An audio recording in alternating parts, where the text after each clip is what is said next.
de alegria é a nossa oração. Em nome de Jesus, por quem oramos, amém e amém, Senhor, amém. Que Deus abençoe, queridos, parabéns.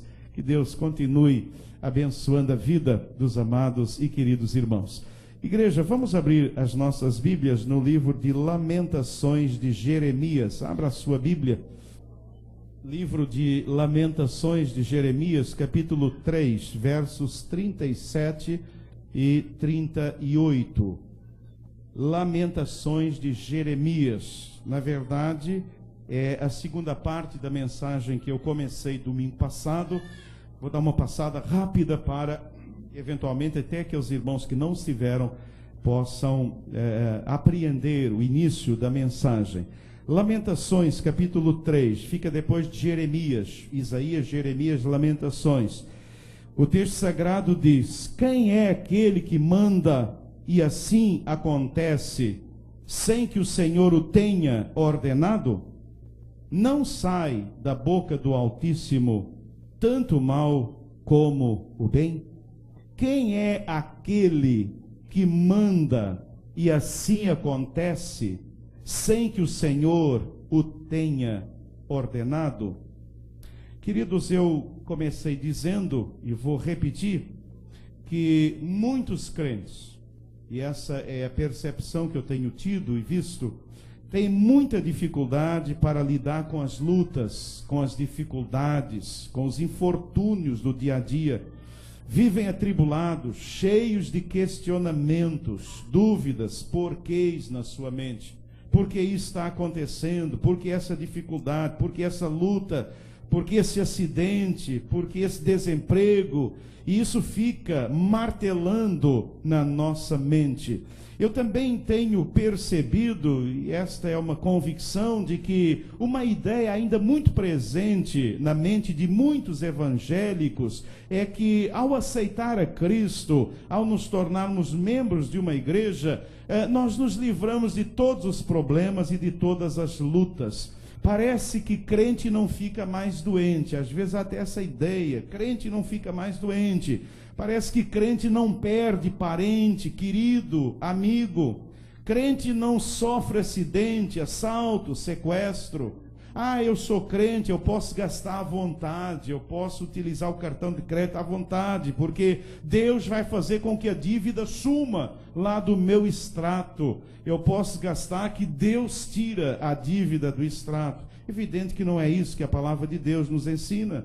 Quando a dificuldade surge, quando as coisas não acontecem da forma que nós gostaríamos, da forma que nós imaginaríamos, logo imaginamos duas coisas interessantes. Ou nós dizemos que tudo é obra do diabo, ou então que Deus nos abandonou, Deus não escuta mais as minhas orações. E muitas vezes eu tenho visto isso acontecer. O crente desanima, esfria na fé, alguns se revoltam contra Deus e muitos chegam até a abandonar a igreja, porque as coisas não estão do jeito que eu gostaria que elas estivessem.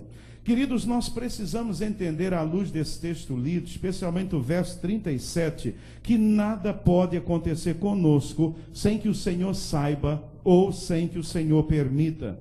Todos os problemas, todas as dificuldades, todas as enfermidades, todas as crises, todas as aflições que se abatem sobre nós, têm não só a permissão do Senhor, como um propósito do Senhor em nossas vidas. É isso que o texto diz. Quem é aquele que manda e assim acontece, sem que o Senhor o tenha ordenado? Então não foi seu chefe, foi Deus que ordenou, ou Deus que permitiu ao seu chefe fazer isso.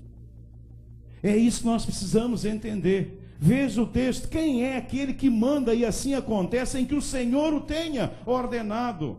Na verdade, não há uma decisão humana tomada nesse mundo sem que Deus ordene ou permita. Nenhum governante, nenhum homem, nenhuma mulher toma nenhuma decisão sem que Deus o saiba, sem que Deus permita, ou até mesmo sem que Deus ordene. E isso se refere também aos ímpios. Quando os irmãos olham, por exemplo, lá o povo de Deus no Velho Testamento, quando aqueles homens, Nabucodonosor, Quando Ciro agia, Deus dizia, ele está agindo porque eu estou fazendo com que ele haja, embora ele não saiba que sou eu. Deus fala isso. Ele está agindo dessa forma. Ele não sabe, mas sou eu que estou fazendo com que haja dessa forma. É Deus que está por trás. É Deus que está no controle. O homem não tem autonomia. O homem não é autônomo como ele acha que é. A Bíblia diz quem é aquele que manda, e assim acontece em que o Senhor o tenha ordenado. Deus sabe de todas as coisas. Deus tem um propósito, e são alguns desses propósitos que eu comecei a compartilhar na semana passada, para que possamos discernir a ação de Deus nas nossas vidas e continuar firmes na fé e vitoriosos, seja qual for a circunstância. Esse é o objetivo, irmãos, é que nesta manhã e na manhã passada nós possamos discernir o que Deus está querendo comigo. Eu possa discernir a ação de Deus. Eu não seja simplista para dizer isso é coisa do diabo, não resolve nada. Ou então Deus me abandonou. Simplismo não resolve nada. Há algo mais profundo, algo que Deus quer revelar a você, a mim. Então nós começamos vendo algumas questões. O tema é por que Deus permite o sofrimento e a dor. E é uma pergunta que naturalmente está na mente de muitos. Por que Deus está permitindo que eu sofra? Por que tanto sofrimento, meu Deus? Por que estou passando por essa crise? Por que estou passando por essa dificuldade? Existem razões, existem propósitos. E eu trago para os irmãos nesta mensagem pelo menos 4. Talvez existam outros, mas eu creio que estes são aqueles que mais nós podemos perceber em nossas vidas. Os 2 primeiros vimos na semana passada. Deus permite provações, Deus permite sofrimento, Deus permite dor. A minha convicção é que todos aqui nesta manhã, todos na internet e todo mundo está passando por provação, por sofrimento e dor. Se não está morto. Não há nenhum vivo que não esteja sendo provado, que não esteja sofrendo e que não esteja passando por algum tipo de dor, de dificuldade. Agora, Deus permite por algumas razões, e nós vimos pelo menos 4. Uma das razões que vimos semana passada é essa, para nos provar. Deus nos prova. Deus nos prova. E Deus nos prova de uma forma bem interessante. Nós vimos lá os amigos de Daniel. Nós não vamos voltar, porque já vimos na semana passada, aquele texto de Sadraque, Mesaque e Abednego. Quando o rei fez aquela estátua, todos tinham que ajoelhar, eles não ajoelharam. Foram parar lá na fornalha ardente. E ali nós vemos claramente o que? Deus provando os dois. Uma prova difícil. Ora, meus irmãos, vocês já imaginaram, você chega no trabalho e alguém diz, olha, se você não fizer determinada coisa, você vai ser mandado embora. Foi muito pior, porque o que disseram para eles, olha, vocês vão ser mortos, condenados à morte. Que Deus é esse? Que Deus é esse? Mas nós pudemos aprender na semana passada que o Senhor permite as provações para fortalecer, para firmar a nossa fé. E depois que você sai de uma provação, você é outro. Você é outro. Nenhuma provação é fácil. Nenhuma provação é agradável muitas vezes, mas depois da provação nós somos outros. A nossa fé é uma fé firme, é uma fé fortalecida. Deus não quer que sejamos meninos, criancinhas em Cristo, levados por qualquer vento e doutrina, como está acontecendo nos dias de hoje. É impressionante como os crentes em Cristo são levados. Nós precisamos ser firmes na nossa fé, e para isso o Senhor nos prova, mas Ele nos prova também, e nós vimos isso para fortalecer e impactar o nosso testemunho. Quanto mais provado você é, mais impactante é o seu testemunho. Você já imaginou o testemunho de Sadraque, Mesaque e Abednego falando do seu Deus, e alguém diz, e esse seu Deus? E eu disse, meu Deus, não. Você sabe o que aconteceu? E eles contaram, olha, nós estávamos lá, não ajoelhamos, o rei nos colocou na fornalha, as pessoas que nos levaram, quando elas chegaram próximo, elas foram carbonizadas, e nós fomos jogados dentro lá da fornalha. E perguntaria o interlocutor, e não morreram não? E eles diriam, não, nós não estamos aqui. porque o nosso Deus mandou um anjo. E a pessoa dizia: que é isso? Que Deus é esse? A pessoa provada tem um testemunho que impacta. Um testemunho que impacta. Um testemunho. Este pastor que lhes fala hoje é muito diferente do pastor que há 19 anos tomou posse dessa igreja. Este mês, 28 de novembro, eu faço 19 anos nessa igreja. O pastor que aqui chegou há 19 anos, caiu inclusive na besteira de fazer uma oração, que não faço mais. Quer dizer: Deus, eu queria ter assim uma experiência mais profunda com o Senhor. Eu queria ter assim um testemunho mais forte para dar. E Deus ouviu a minha oração, irmãos. Porque Deus é maravilhoso, Ele ouviu a minha oração. Então hoje a pessoa que está aqui é uma pessoa testada, provada por Deus, provada pelo Senhor. Irmãos, não é brincadeira o que temos enfrentado e estamos enfrentando.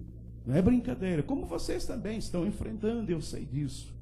Mas, hoje, quando eu chego perto de uma pessoa que está com câncer, fazendo quimioterapia, as lágrimas descendo, eu posso dizer: eu passei por isso. Eu estive aí onde você está. É mesmo? É. E não morreu? Não, não. Por enquanto não. Sobrevivi. Depois que a gente tem câncer, não é mais, a gente não vive mais. A gente tem, como é que é o nome que dá? Não, não é sobrevivência, não. É sobrevida, também não é, é isso aí, mas é sobrevida, né? É sobrevida. E uma médica, como é que fala o nome? Tem um nome aí que se dá. Acho que é sobrevida mesmo, né? Até tem a estatística. Quando eu estava com o problema, eu ficava só olhando estatística, né? Aí a estatística, cada 1% era uma beleza, né? Não tem mais 40%, tem 41%, né? Mas quando você chega, quando alguém está vivendo a droga, e chega alguém que diz: olha, eu fui drogado, eu vivi lá nessa droga, mas o Senhor me libertou. Isso causa impacto. Então o Senhor muitas vezes permite a provação, e talvez vocês estejam aqui sendo provados, e a gente às vezes não entende, porque o Senhor está não apenas firmando a sua fé, mas o Senhor quer te usar, meu irmão, de uma forma maravilhosa, de uma forma poderosa. Essa semana, conversando com o irmão aqui, ele que é de Belém do Pará, eu estava dizendo que lá na igreja dele estavam fazendo uma peça, e foi lá um jornalista de um jornal lá da cidade, e o jornalista queria entrevistar alguém da peça. Saiu lá uma das pessoas que era o Jesus da peça, e esse jornalista perguntou: mas você é Jesus? Mas por que você está fazendo essa peça? Mas por que você está fazendo isso aqui na igreja? E ele disse que aquele homem, ele parou um instante, olhou para ele e disse: olha, eu era uma pessoa alcoólatra, eu vivia caído pelas ruas, mas Jesus Cristo de Nazaré me libertou. Deus operou na minha vida de uma forma tão tremenda e maravilhosa, que eu hoje sou um novo homem. Eu sou um homem, tenho doutorado, sou isso, sou aquilo, sou aquilo outro, falou, e eu não posso deixar de servir a esse Jesus maravilhoso. E aquele repórter, quando ouviu aquele testemunho, ele começou a chorar diante do testemunho que ele ouviu. Uma pessoa provada, cuja fé foi firme no Senhor, um testemunho que impacta. Irmãos, o Senhor muitas vezes nos prova, permite que a gente passe por situações as mais difíceis, e quando a gente passa, às vezes não entende, mas o Senhor está fortalecendo, está firmando a nossa fé, e o Senhor está querendo que nós impactemos com o nosso testemunho.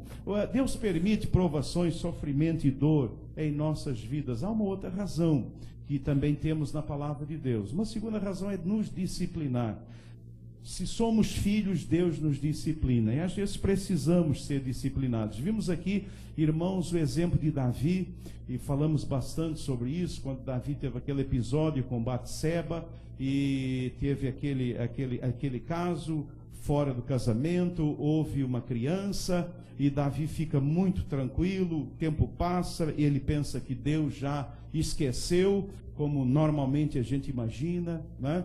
Mas passou um ano, e então Deus trouxe sobre ele a disciplina. E nós vimos então, queridos, que A disciplina de Deus é para que nós possamos reconhecer a gravidade do pecado em nossa vida.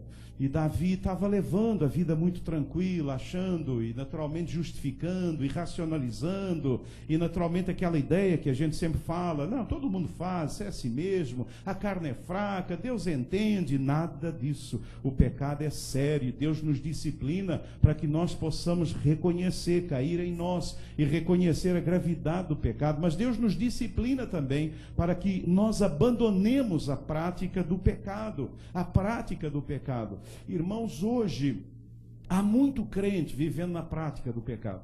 É claro que nós eventualmente pecamos, mas há muito crente vivendo na prática do pecado e tranquilo na prática do pecado. Tranquilo na prática do pecado. Então o Senhor muitas vezes traz a disciplina e Deus começa a nos disciplinar. Então não é nada do diabo, não é o diabo, é Deus mesmo, é Deus mesmo, é Deus que está agindo na sua vida, é o diabo, não é Deus que está disciplinando você. Para quê? Para que você abra seus olhos, para que você entenda, para que você caia com a boca no pó e reconheça: Deus, eu estou errado. Que eu nunca vi ser para se justificar como nós. Nós nos justificamos sempre. Quem fez isso? Eu não fui. O que é que acontece? Não, eu não fui. Ah, não, mas é por causa... Não, mas também você, né? Você tem um compromisso, chega atrasado. A pessoa diz: caramba, estou aqui te esperando há 1 hora. Qual é a sua resposta? Ué, mas o trânsito estava ruim. Não, você saiu tarde demais de casa. Você é culpado. Então, se você sabe que o trânsito está ruim, saia 3 horas antes. Mas aí, é isso aí. Nós sempre culpamos os outros. O problema é sempre os outros. Então, a disciplina de Deus é para que a gente pare de se justificar, pare de colocar a culpa dos outros no governo, no marido, na esposa, no pastor, na igreja.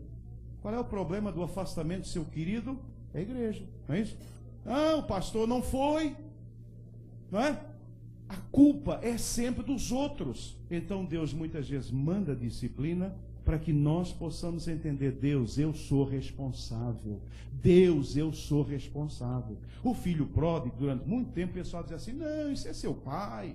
Esse seu pai, esse seu pai. E o filho pródigo devia pensar: meu pai, meu irmão, não dá para viver naquela casa. Até o dia em que eu fui disciplinado, em que Deus o mandou para um lugar pastar porco, e lá junto com os porcos tentando comer lá a comida. Quando ele percebeu a disciplina, ele caiu em si, ele voltou, mas ele precisou ser disciplinado.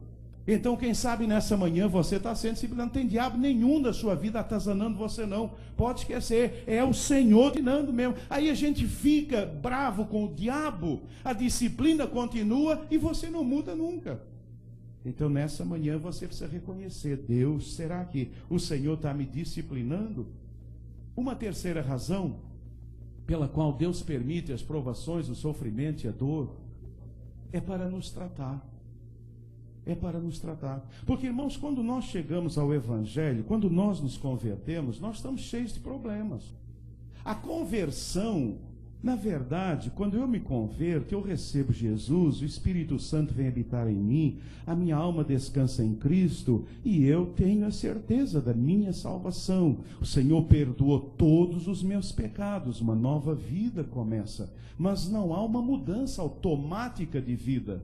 Não há uma mudança automática. Eu começo uma nova vida. Mas quando eu começo essa nova vida, eu começo a perceber que ainda existem questões dentro de mim que precisam ser mudadas. Eu continuo vaidoso. Eu continuo gastando demais, e cheio de dívida. Eu sou um crente, mas um crente endividado. Eu começo a fazer compras e não pagar. Começo a ser caloteiro. Sou crente, mas sou caloteiro. Eu tinha um hábito terrível de falar mal dos outros, o que aliás é uma coisa gostosíssima. Nada mais gostoso que falar mal dos outros, porque você se sente melhor do que eles. Por isso é que a gente fala tão mal. Você sabe que o pastor não está com nada, aí eu me sinto tal pastor. Então quanto mais a gente fala, e a gente começa a falar mal dos outros, é crente, mas fala mal dos outros. É crente, mas é mexeriqueiro, não pode ouvir aqui que conta lá, e liga e faz aquela história. É crente, é crente. Precisa ser o quê? Tratado. precisa ser tratado. Como é que Deus trata? Ouviram falar em espinho? É isso mesmo que está acontecendo com você. Abra a sua Bíblia lá em 2 Coríntios 12, de 7 a 10. 2 Coríntios 12, de 7 a 10. E veja o que diz o texto. E para que não me exaltasse pela excelência das revelações, Paulo falando, foi-me dado o quê? Um espinho na carne, a saber, um mensageiro de Satanás para me esbofetear, a fim de não me exaltar. Acerca do qual 3 vezes orei ao Senhor para que se desviasse de mim. E disse-me o Senhor, a minha graça te basta, porque o meu poder se aperfeiçoa na fraqueza. De boa vontade, pois, me gloriarei nas minhas fraquezas, para que em mim habite o poder de Cristo. Por isso, sinto prazer nas fraquezas, nas injúrias, nas necessidades, nas perseguições, nas angústias por amor de Cristo. Porque quando estou fraco, então eu sou forte. Irmãos, foi o diabo que mandou esse espinho para Paulo? Não foi o diabo, foi Deus. E veja que Paulo, ele teve a revelação. Veja o que ele diz: para que eu não me ensoberbecesse ou não me exaltasse, por quê? Pela excelência das revelações. O crente muito espiritual corre esse risco. Esse é o perigo do crente muito espiritual e das igrejas muito espirituais. Normalmente se tornam pessoas arrogantes, vaidosas, normalmente se acham crentes melhores do que os outros. Era nesse caminho que Paulo estava. Porque todos nós somos humanos. Todos nós somos humanos. E quando nós começamos a ter revelações, quando Deus começa realmente a nos usar, a gente começa a se achar especial. Deus várias vezes tem que dizer ao povo de Israel: vocês não eram nada. Vocês eram um povozinho de nada. Eu escolhi vocês porque vocês não eram nada. Mas aquele povo se achava e se acha até os dias de hoje. O crente, o problema muitas vezes do crente é que ele se acha. Uma das dificuldades que temos muitas vezes para evangelizar o incrédulo é que nós nos achamos. Você é um incrédulo. Você é um perdido. É isso mesmo, pastor. Fala aí para o meu marido, esse incrédulo. É o meu filho, fala mesmo para ele. A gente se coloca num patamar em que Deus precisa tratar.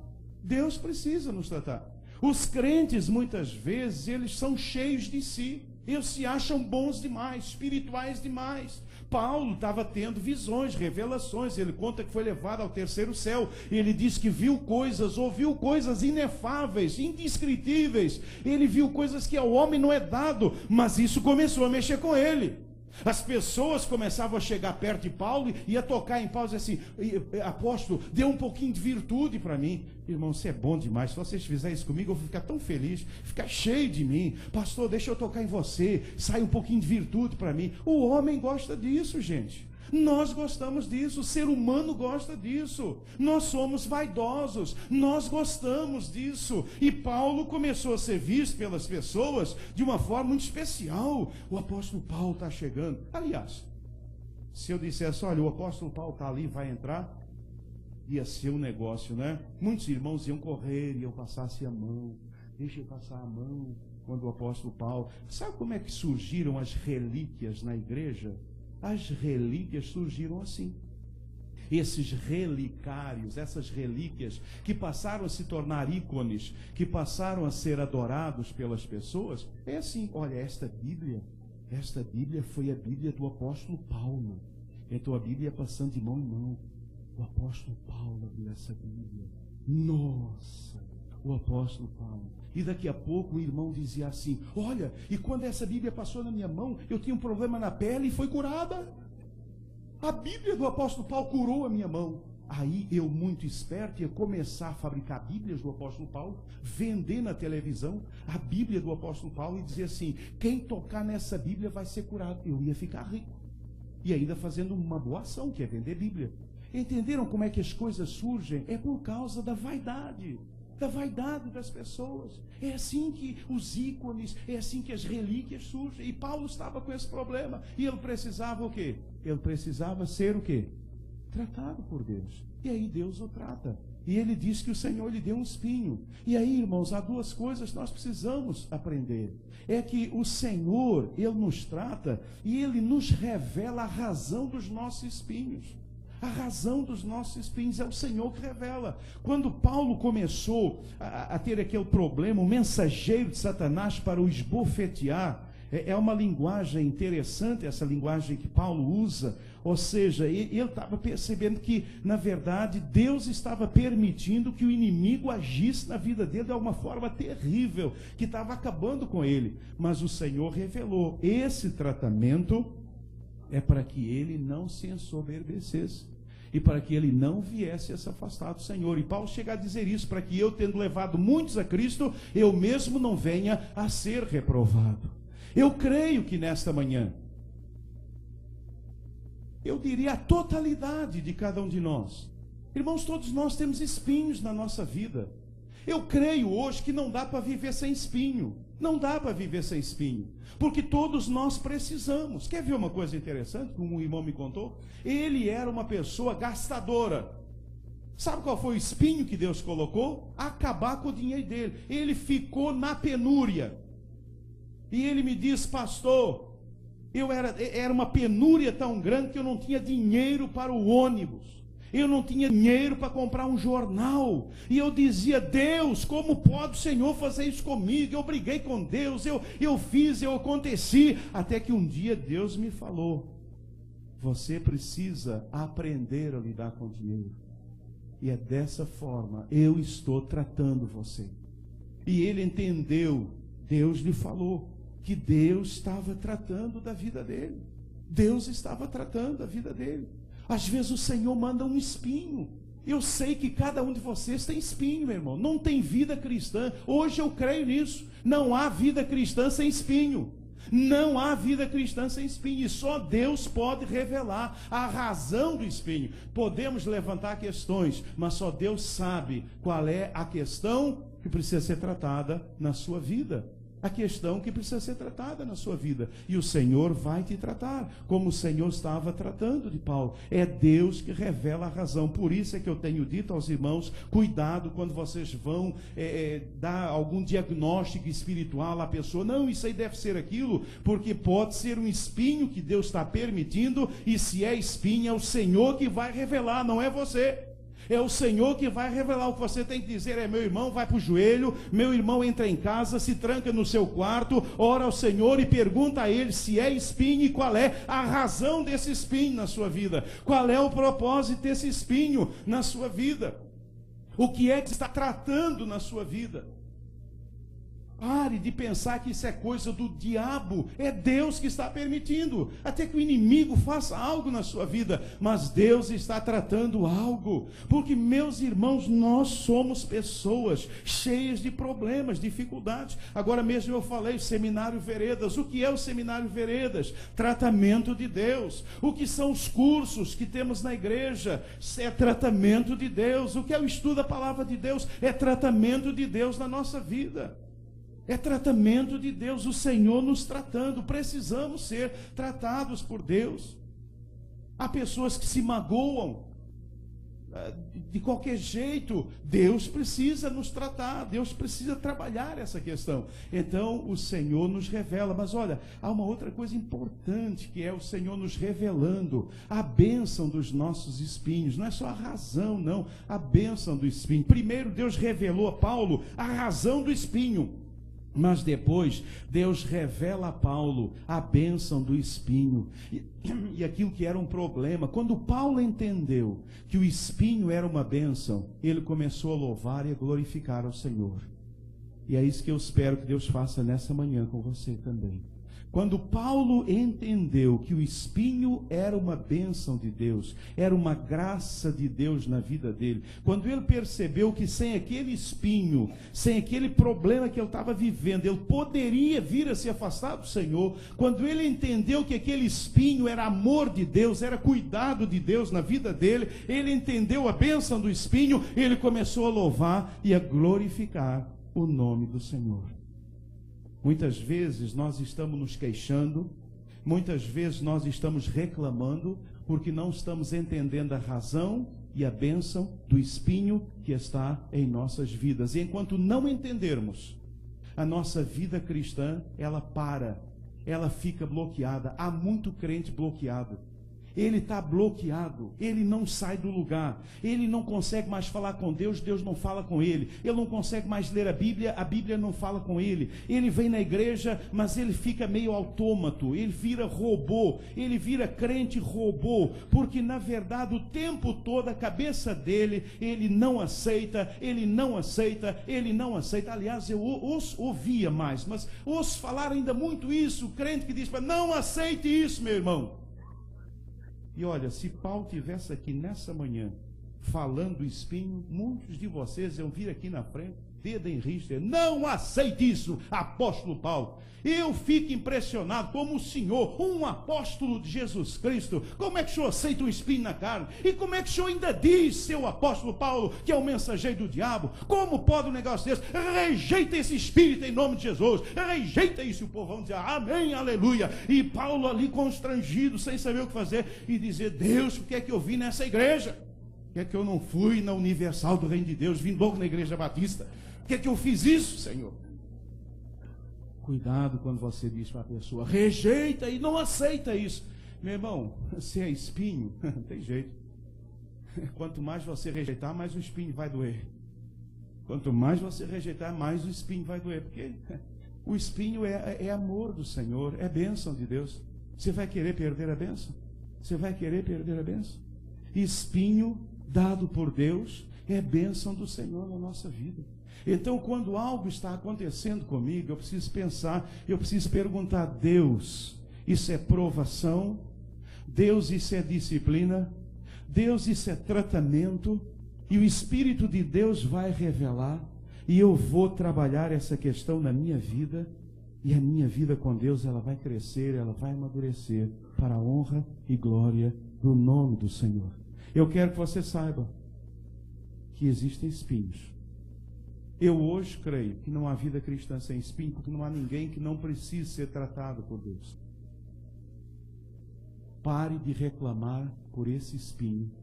Entenda nesta manhã a razão, Deus vai lhe revelar. Nesta manhã, entenda a bênção e comece a louvar a Deus por esse espinho.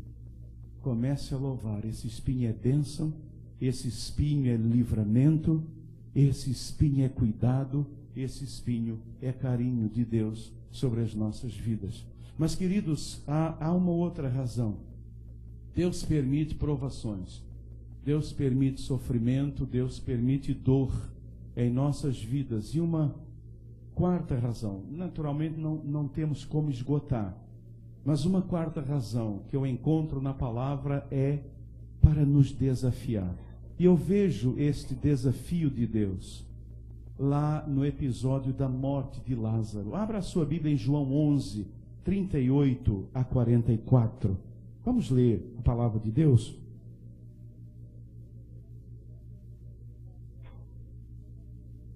João capítulo 11, versos 38 a 44. Jesus, pois, movendo-se outra vez, muito em si mesmo, veio ao sepulcro. E era uma caverna, e tinha uma pedra posta sobre ela. Disse Jesus, tirai a pedra. Marta, irmã do defunto, disse-lhe, Senhor, já cheira mal, porque é já de 4 dias. Disse-lhe Jesus, não te hei dito que, se creres, verás a glória de Deus?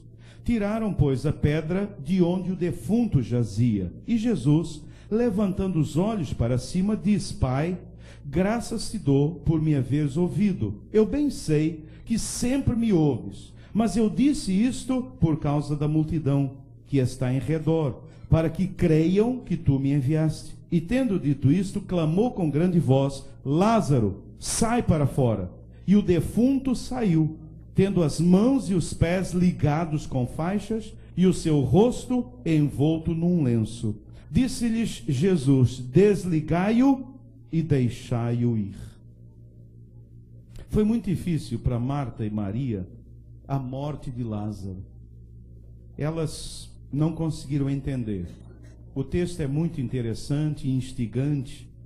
Elas mandam dizer para Jesus: olha, aquele que o Senhor ama está enfermo. E com isso é uma linguagem cifrada para dizer assim para Jesus: olha, Jesus, vem rápido para ver se o Senhor cura, né, aquele que o Senhor ama. E a expectativa de Marta e de Maria é que Jesus voltasse imediatamente. Mas Jesus demora. Quando Jesus volta, e eu sempre fico imaginando a cena, né? A expectativa da volta de Jesus e Lázaro piorando, mas as irmãs dizendo: não, Jesus não vai fazer isso conosco. Imagina se Jesus vai deixar Lázaro morrer. De jeito nenhum. E Jesus não chega. Naquele tempo não tem internet, não tem mensagem, não tem um torpedo para mandar para Jesus, não tem aquela questão. Então elas esperam. E Lázaro está morrendo, e Lázaro está piorando, e Lázaro entra em coma, e Jesus não chega, e Lázaro morre. E agora o dilema: vamos enterrar ou não? E Jesus vai voltar, porque enquanto tiver pelo menos aqui, Jesus pode ressuscitar. Depois que a gente colocar no túmulo, não tem mais jeito, vai se decompor. E aquela expectativa toda, e Jesus não volta, e não tem mais como ficar com o defunto, e vão enterrá-lo e voltam. Vocês podem imaginar a decepção? A decepção profunda. Como pode Jesus fazer isso conosco? Como pode? Eu fico imaginando Marta indo lá para aquela cozinha dela, colocando as mãos lá sobre a pia, pensando: e eu que gastei tanto tempo fazendo o pãozinho quente para ele, eu que gastei tempo arrumando a casa para que ele encontrasse tudo bonitinho, e ele agora fez isso conosco. Não é assim, irmãos, que a gente se sente tantas vezes? Talvez até nessa manhã você esteja assim. Puxa vida, fui um dizimista fiel e agora me mandaram embora. Trabalho na igreja que nem um condenado, fiquei doente. Como é que Jesus pode permitir que isso aconteça conosco? E aí o tempo passa, Jesus chega. E naturalmente que Marta correu ao encontro do Senhor e disse logo: se o Senhor estivesse aqui, nada disso teria acontecido. Ela não se contém. Ela não se contém. E Jesus vem, Jesus vai, e Jesus aí pergunta: aonde vocês o puseram? Elas ainda ficam bravas, porque parece que Jesus está sendo irônico, né? Onde é que se bota morto? Né? E elas disseram: no sepulcro. E Jesus vai lá. E Jesus chega, e Jesus diz: tirem a pedra. Aí Marta fala: Senhor, com todo respeito. Ela já estava cheia, estava por aqui com Jesus, estava aguentando mais. Ela disse: Jesus, aqui Jesus, a voz já saiu assim meio torta. Faz 4 dias, Senhor. O Senhor não sabe que com 4 dias já está em decomposição? Isso para não dizer tudo que ela estava com vontade de dizer para Jesus. E o Senhor diz: filha, se tu creres, verás a glória de Deus. Queridos, por que Jesus permitiu que Lázaro morresse? A pergunta é: Jesus que ressuscitou Lázaro não podia ter impedido que ele morresse? Não é verdade? Se Jesus ressuscitou, não teria podido impedir? Jesus não podia ter chegado antes? Podia. Então por que Jesus fez tudo isso? Para que eles pudessem crer no seu poder sobrenatural. Irmãos, muitas vezes o Senhor permite situações bem críticas na nossa vida, porque só através delas nós vamos ver o sobrenatural de Deus na nossa vida. O Senhor Jesus, queria desafiá-los a verem a glória majestosa do Senhor. Eu pensei numa pergunta para fazer a vocês. Quantos aqui gostariam de ver uma pessoa ser ressuscitada? Levante a mão. E se essa pessoa fosse o seu filho, a sua esposa, Jesus pode fazer isso? Pode, você sabe que ele vai ressuscitar. Para que nós vejamos a glória majestosa de Deus, há um preço a ser pago. Nós pagamos um preço. Lembrem-se que Marta e Maria, elas não sabiam que Lázaro ia ser ressuscitado. Elas não sabiam disso. Elas não sabiam. Elas souberam depois, e nós sabemos que nós temos a história, mas elas não sabiam. Como você não sabe agora, no que está acontecendo com você, que você vai ver o sobrenatural e a glória de Deus, você ainda não sabe, por isso é que você está desse jeito. Porque se você já soubesse, você estava diferente.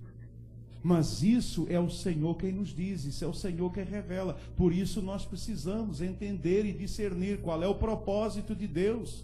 Havia um propósito naquela morte de Lázaro, havia um propósito de Deus. Havia um propósito do Senhor. E o propósito era levá-los a crer no sobrenatural, a ver a glória majestosa do Senhor. A gente muitas vezes, irmãos, fica orando e diz: Deus, eu quero ver a tua glória. Como é que você imagina que vai ver a glória de Deus? Aí o Senhor responde a oração. Aí o Senhor responde a oração, aí Deus permite algo terrível na sua vida, e quando isso vem, para que através dessa situação Deus revele o sobrenatural e a sua glória, você começa a reclamar e a dizer: cadê Deus? É resposta à sua oração. Deus quer revelar o poder sobrenatural. Deus quer que você veja o sobrenatural. Deus quer revelar e mostrar a você a sua glória extraordinária. Mas, meus queridos irmãos, nós vemos a glória de Deus nessas circunstâncias que não tem mais jeito. É quando a gente se vê numa circunstância que a gente olha e diz: está perdido, acabou, não tem mais jeito. O Senhor nos leva nessa situação para quê, igreja? Para que nós possamos ver o sobrenatural e ver a glória de Deus. Vocês lembram de Abraão? Quando Deus vem e pede aquele filho a Abraão, é uma coisa tremenda. Você tem filhos? Já pensou Deus pedir o filho? E Abraão então sai de cedinho com o filho, e ele leva então o filho, ele leva o cutelo, a faca, ele leva o fogo, ele leva a lenha, e eles vão subindo. Lá pelas tantas, Isaac diz assim: meu pai. E Abraão responde: eis-me aqui, meu filho. Pai, está aqui a lenha, está aqui a faca, está aqui o fogo para o holocausto. Cadê o cordeiro?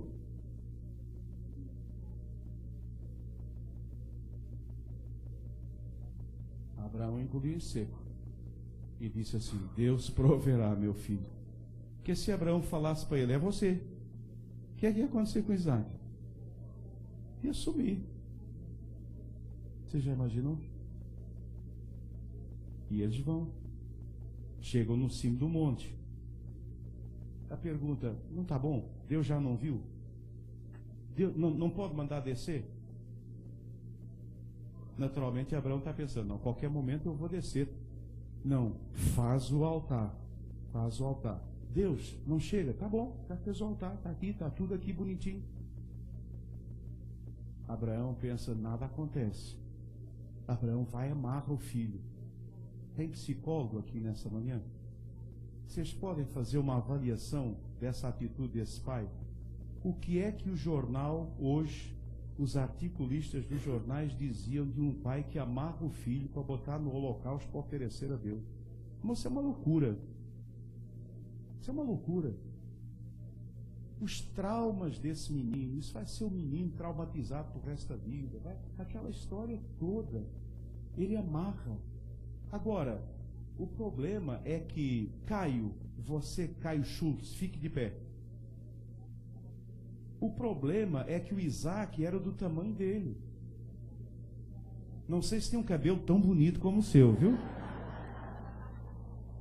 Isso é maldade, pastor Belo. Mas era assim, Isaac era assim. Era desse tamanho. Você já pensou pegar um menino desse, amarrá-lo e botá-lo em cima? Naturalmente Abraão era fortão, né? Mas, né? Ele deve ter dado um catiripapo, deve ter feito alguma coisa lá. Isso aqui ele ficou e pegou. Pode sentar, Caio, obrigado. Você é o Isaac contemporâneo, viu? O Isaac contemporâneo. Então, e coloca, amarra. Agora, Isaac está gritando: papai, não faça isso, papai, papai, papai. Irmãos, eu nem coragem tive, quando os meus filhos eram pequenos, levá-los para dar vacina. Quem levava para dar vacina era a minha mulher, porque eu não aguentava ver aquela bundinha linda e enterrar aquele negócio e crescer. Eu fui uma vez, não fui mais.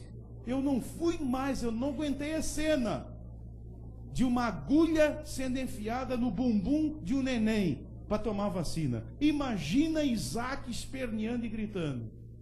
E ele amarra. Não tá bom? Deus, não chega? O senhor já não viu que eu fiz tudo isso? Deus não. Continua.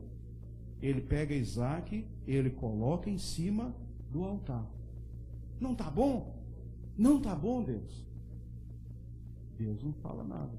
Aí Abraão vai pegar a faca e vai para lá. Você já pensou o filho ver o pai com uma faca na mão? Saber que vai matá-lo?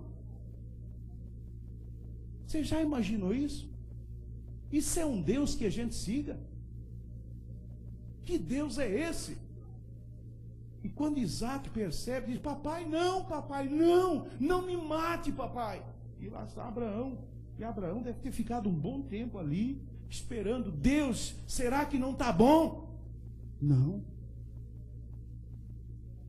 E aí ele levanta a mão. Isaac está olhando, ou de barriga para baixo, eu não sei como foi, mas provavelmente de barriga para cima, vendo o pai levantando a mão. Não está bom? Não está bom, Deus. O senhor não está vendo? Mas, irmãos, é na hora que a mão desce, o anjo do Senhor interrompe. Sabe por quê? Para que ele pudesse crer no sobrenatural e ver uma glória que ele não conhecia até então. E o Abraão que desce daquele monte é chamado pai da fé. Nós somos filhos de Abraão pela fé, por causa desta atitude de Abraão. Deus o desafiou a crer no sobrenatural e a ver a sua glória. Se queremos ver o sobrenatural de Deus, nós vamos enfrentar situações como esta. Nós vamos enfrentar situações como esta. Irmãos, parece que está tudo perdido. Parece que não tem mais jeito. Parece que o mundo se fecha. Abraão, o homem que orou a vida inteira por um filho, agora vai matar o seu próprio filho. Irmãos, vocês podem imaginar o turbilhão na cabeça, mas esse homem é obediente. E este homem, ele pode crer num Deus. Talvez eu ainda não creia. Ele vê uma glória de Deus, que talvez eu ainda não tenha visto. Deus o desafia. Eu creio que Deus está desafiando muitos de nós aqui nesta manhã a vermos o poder sobrenatural. Isso que está acontecendo com você não é para acabar com você, não. Não é para derrotar você, não. É para que você creia no poder sobrenatural. É para que você veja a glória majestosa de Deus. E para que a glória de Deus seja vista pelas pessoas ao nosso redor. Queridos, há um propósito de Deus naquilo que está acontecendo com você. Você que chegou aqui nessa manhã, você que está aí na internet achando que Deus te abandonou, achando que Deus não quer mais nada com você, achando que o seu casamento acabou, achando que você não tem mais jeito, o Senhor está dizendo: filho, abra seus olhos, eu estou desafiando você. Eu quero que você conheça e creia o meu poder sobrenatural e que você veja a minha glória majestosa. É hora da igreja de Deus, crer no poder sobrenatural. É hora da igreja ver a glória majestosa de Deus agindo na nossa vida. É hora de vermos Deus agindo de forma poderosa. É hora, irmãos, dos sepulcros se abrirem. É hora de vidas ressuscitarem. É hora desse mundo ver a igreja chegar ao túmulo e dizer: sai, e acontece o milagre de Deus para a glória do seu nome. Mas antes é necessário morrer. Antes é necessário morrer. Vocês entendem? Essa oraçãozinha que a gente vive fazendo: Senhor, tira tudo o problema, Senhor, tira tudo, tira tudo. Ele tira tudo e você não vê nada. Ele tira tudo e você não vê nada. E aí qualquer unha encravada, qualquer probleminha, você se desespera. Cadê Deus? Cadê Deus? E aí sabe o que acontece? A gente pula de igreja em igreja. A gente sabe o que a gente anda fazendo de igreja em igreja? Vê se a unha desencrava. E sabe, essa unha encravada pode ser um espinho.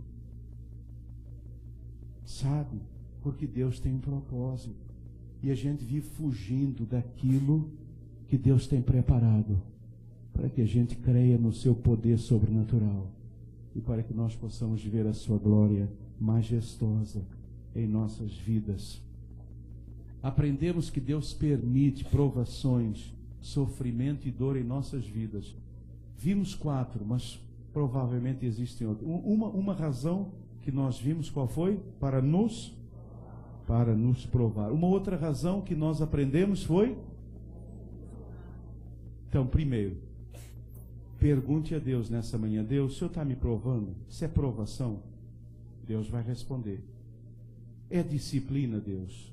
Há algo em mim que precisa ser tratado, disciplinado? A terceira que vimos foi nos tratar. Deus, há algo que o Senhor quer tratar na minha vida, que o Senhor está permitindo para me tratar. E a terceira é nos... Deus, será que o Senhor está me desafiando a uma vida mais profunda, a uma fé mais profunda? Aquele desafio de Abraão foi para que ele tivesse o que? Uma fé que ele não tinha, uma fé mais profunda. Se eu dissesse assim: quantos de vocês querem ter uma fé profunda? Todos iam levantar a mão. Agora, você sabe como é que Deus vai dar essa fé profunda? Essa é a questão. O Abraão que subiu o monte é um, o Abraão que desce o monte é o outro. Deus o desafiou a ser um homem de fé. Você não tem orado e pedido a Deus que você quer ser uma mulher de fé? Não tem? Vocês não têm orado e dito: Deus, faz de mim um homem de fé? Você não tem orado? Você quer que Deus responda a sua oração? Como é que você acha que Deus vai tornar você uma mulher de fé? Como é que você acha que Deus vai tornar você um homem de fé? Para nos desafiar. Se você está passando por provações, sofrimento e dor em sua vida, em sua família, se você aqui nessa manhã está passando por provações, sofrimento, dor em sua vida, na sua família, pare de se lamentar e pare de murmurar. Diga: Deus, nessa manhã acabou. Acabou, Deus. Eu não vou mais ficar me lamentando e murmurando. Deus, acabou. Acabou. Acabou, não tem mais. Saiba que tudo tem a permissão de Deus. E discirna nesta manhã qual é o propósito. É isso que você precisa discernir. Deus, me revele qual é o seu propósito. Deus, eu sei que há um propósito. Deus, Lamentações diz que nada acontece sem que o Senhor permita. O meu chefe, o meu marido, o meu filho, o presidente da república, o meu pastor, ninguém pode fazer nada sem que o Senhor esteja por trás. Então, Deus, me ajude a discernir e comece a louvar e agradecer ao Senhor, porque você já é vitorioso e vencedor em Cristo Jesus. Irmãos, eu quero que vocês entenda que naquela fornalha, Sadraque, Mesaque e Abidnego eram vencedores. Entenda isso. Entenda que eles eram vencedores lá. Entenda que Paulo, com aquele espinho, ele era um vencedor. Entenda que Lázaro era um vencedor. Entenda que você é um vencedor. Seja qual for a circunstância, você já é um vencedor. Você já é um vencedor. Tome posse disso nessa manhã, em nome de Jesus. Eu sou um vencedor. Para de ficar achando que você é um crente segunda classe, que você está passando por isso, porque os outros estão passando. Lembre-se que todos nós estamos passando por alguma coisa. Deus está tratando, Deus está trabalhando as nossas vidas. Eu já sou um vencedor. Aliás, eu sou mais que vencedor. Eu não sou, mas quando eu digo que eu sou mais que vencedor, eu posso estar lá na fornalha. Na fornalha eu sou mais que vencedor. Na cova dos leões eu sou mais que vencedor. Quando eu estou passando pelas águas eu sou mais que vencedor. Quando eu estou passando pelo fogo eu sou mais que vencedor. Porque nada pode me derrotar, porque o Senhor está agindo na minha vida. Você é mais que vencedor. Para de ter essa cara de segunda-feira. Para de ter essa carinha de que parece. Você é vencedor, meu irmão. Deus está agindo na sua vida. Mas pastor, está doendo, eu sei, também está doendo aqui. A dor que dói aí, dói aqui também. Está doendo, mas eu sou um vencedor. E não há dor que tire a minha vitória.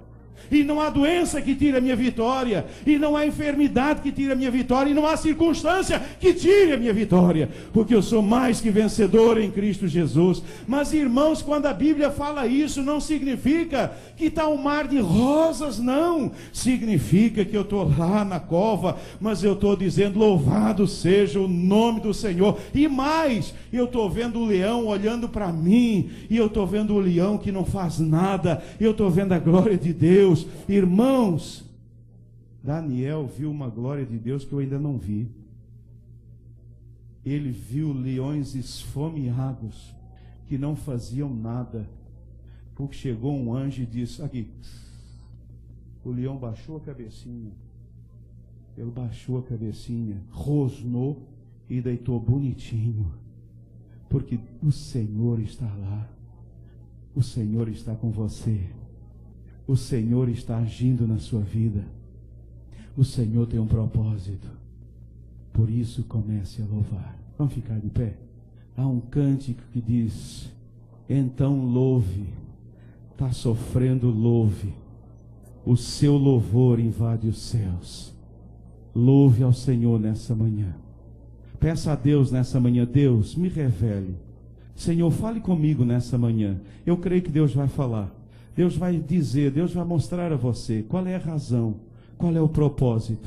Deus, qual é o teu propósito nessa situação que eu estou vivendo? Deus, qual é o teu propósito? É me provar? É me disciplinar? É me tratar? É me desafiar? Deus, me mostre, Senhor. Peça a Deus nessa manhã, Deus, me mostre o propósito. Deus, fale comigo ainda nesta manhã e saia daqui louvando e glorificando o seu Senhor e Salvador. Eu não prometo a você que o espinho vai ser tirado, que a dor vai acabar, mas se Deus falar, eu tenho a certeza que você vai sair daqui louvando e glorificando o nome do Senhor. Você não vai mais murmurar, você não vai mais se queixar, mas você vai sair alegre no Senhor.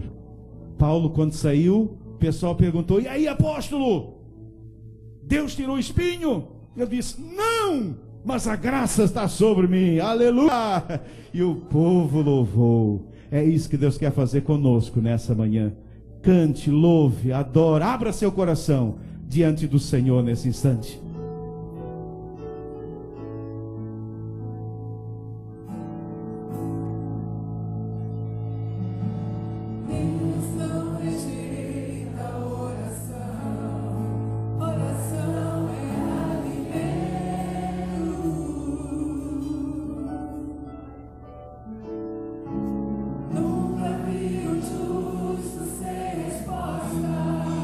Obrigado, sofrimento.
Pai, nós louvamos o Teu nome.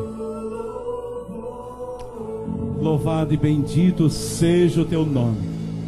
Te louvamos, Deus, nesta manhã, pelas lutas, pelas dificuldades, pelos espinhos, porque somos mais que vencedores e podemos louvar, sabendo que o Senhor tem um propósito. Deus, obrigado, porque nesta manhã aprendemos que o problema não são as lutas e as dificuldades, mas a certeza, a maravilha de saber que o Senhor está agindo em nós. Deus, isso muda completamente a nossa visão e sairemos daqui nesta manhã, não mais, ó Deus, com o nosso rosto para baixo, tristes, abatidos, mas, ó Deus, de rosto levantado, porque sabemos agora que o Senhor tem um propósito. Revela, Pai, revela a mim, revela a cada irmão querido, qual é o propósito do Senhor. E Deus, que possamos, Deus, tratar com o Senhor, trabalhar com o Senhor e ser mais que vencedores em Cristo Jesus, para a glória do Teu nome. Deus, nós somos vencedores, aconteça o que acontecer, não há nada que possa tirar essa vitória, porque o Senhor está conosco. Louvado, bendito seja o Teu nome. Obrigado, Senhor, pelas provas, obrigado pela disciplina, obrigado, meu Deus, pelo tratamento, obrigado pelos desafios, obrigado porque o Senhor nos ama e o Senhor quer que nós sejamos homens e mulheres de fé genuína e verdadeira. Obrigado pelo Teu amor, pelo Teu cuidado. Deus, nos despeça com a Sua paz, nos leve, Senhor, aos nossos lares. Abençoe, Deus, o que teremos ainda nesta tarde e à noite, Pai, que tenhamos mais um culto abençoado. É a nossa oração, no nome santo de Jesus, por quem oramos, e todo o povo de Deus disse amém e amém, Senhor. Os irmãos podem sentar, curve a cabeça, faça uma oração silenciosa enquanto eu chego à porta. Que Deus nos abençoe.